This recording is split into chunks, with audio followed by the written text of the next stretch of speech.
What's going on, guys? My name is JackTheBus, and today I have something a little different. I'm sure you've heard of NRG Dizzy. He's basically the best Apex Legends player, at least in the spotlight right now. Well, he came out with his own personal weapon tier list for Apex, and today we're going to dive into exactly what he put where and my personal agreements or disagreements. Keep in mind that the new Havoc rifle will not be included in this list, as it's kind of fresh in the game and was not listed in the tiers. Let me know down in the comments as you watch along what you think of the list and the tiers and your opinion, because I really want to know what you guys think. Really quick before we get started, if you are new to the channel, be sure to drop a sub and hit that big boy bell for more daily Apex Legends videos just like this one. Drop a like and let's get started. So let's start all the way at the top of this list with the S tier. This of course is going to be the top tier weapons you'll definitely want to get your hands on. Two of these are going to be semi-obvious choices, the Mastiff and the Kraber. Both of these are legendary weapons only obtainable via supply drop, and boy do they pack a punch. The Mastiff shotgun packs a whopping 144 damage body shot and 288 headshot, while the long range Kraber 50 cal sniper rifle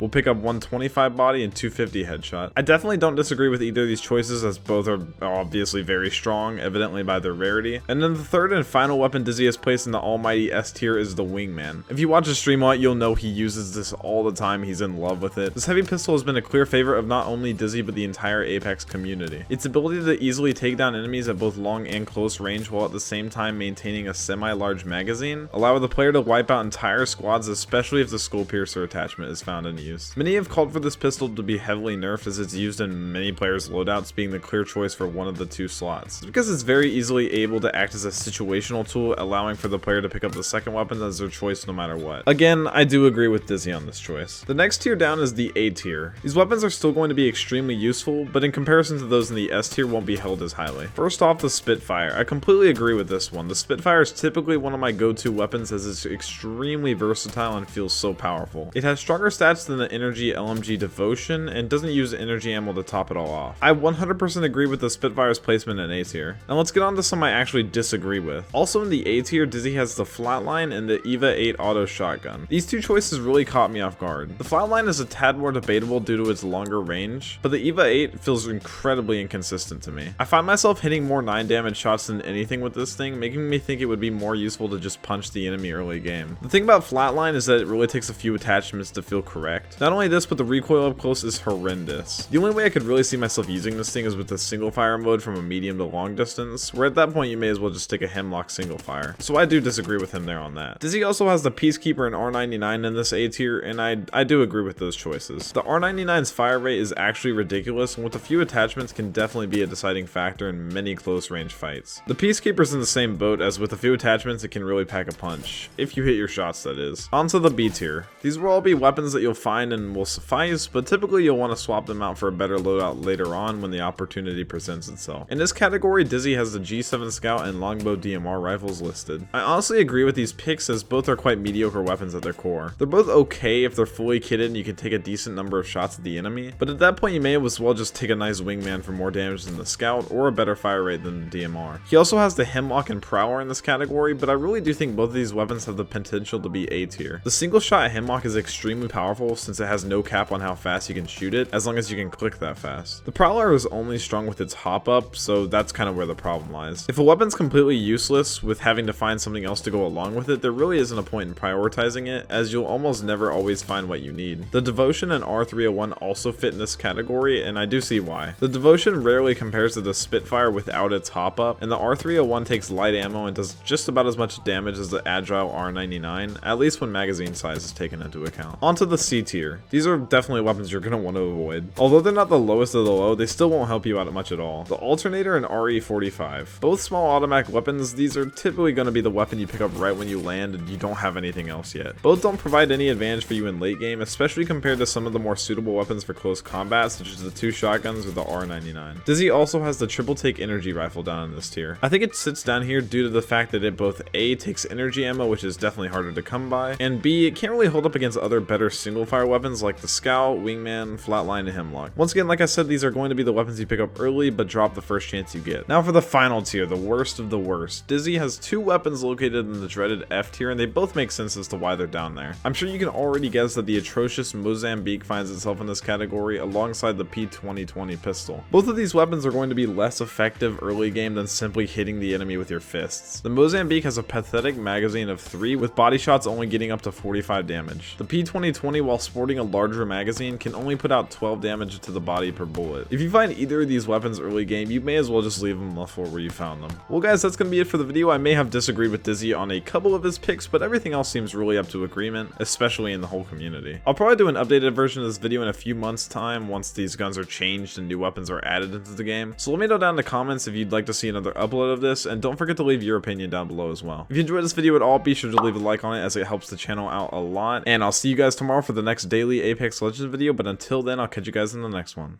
Peace.